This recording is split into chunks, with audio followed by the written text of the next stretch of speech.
The attacker had broken into their California home in search of Nancy Pelosi, the U.S. official said. An intruder attacked the husband of U.S. House Speaker Nancy Pelosi with a hammer, fracturing his skull. After breaking into their California home on Friday in search of her, Paul Pelosi was attacked at home by an assailant who acted with force and threatened his life while demanding to see the speaker, Pelosi spokesman Drew Hamill said. Paul Pelosi, 82, who underwent surgery and is recovering in hospital, was at home alone, as his wife was working in Washington. San Francisco police said officers found the assailant at the couple's home just before 2:30 a.m.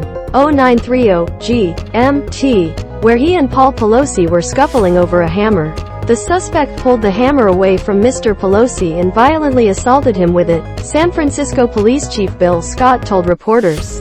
He named the assailant as 42-year-old David DePape but declined to take questions and offered little further detail. U.S. media, citing family sources, said the intruder told Paul Pelosi he was going to tie him up and wait for the speaker to get home. The victim managed to dial 911 while the man was distracted, according to an account given to cable network MSNBC. Local media had earlier reported that the intruder shouted "Where's Nancy?" during the assault, but police told reporters a motive had not yet been determined. Scott said DePape would be charged with attempted homicide, assault with a deadly weapon, burglary and other felonies. Mr. Pelosi was admitted to Zuckerberg San Francisco General Hospital where he underwent successful surgery to repair a skull fracture and serious injuries to his right arm and hands, the speaker's spokesman added.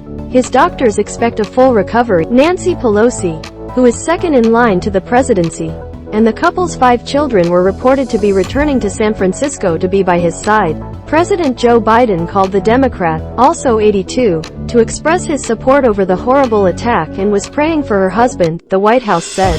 He is very glad that a full recovery is expected. The president continues to condemn all violence and asks that the family's desire for privacy be respected, Biden's press secretary Karine Jean-Pierre said in a statement. The intruder broke in through a sliding glass door, the Wall Street Journal reported, citing unnamed law enforcement officers, leaving him with wounds to the head and body. He has taken extreme right-wing positions on social media, including conspiracy theories about COVID-19, one of the officers told the Daily newspaper. With less than 2 weeks to go before the crucial U.S. midterm elections, members of both parties have sounded the alarm about the potential for political violence. According to the Capitol Police in Washington, threats against lawmakers have more than doubled since 2017 to nearly 10,000 in 2021. Members of both parties rallied to support Pelosi on social media, with several suggesting the assault was the inevitable result of an increase in violent political rhetoric.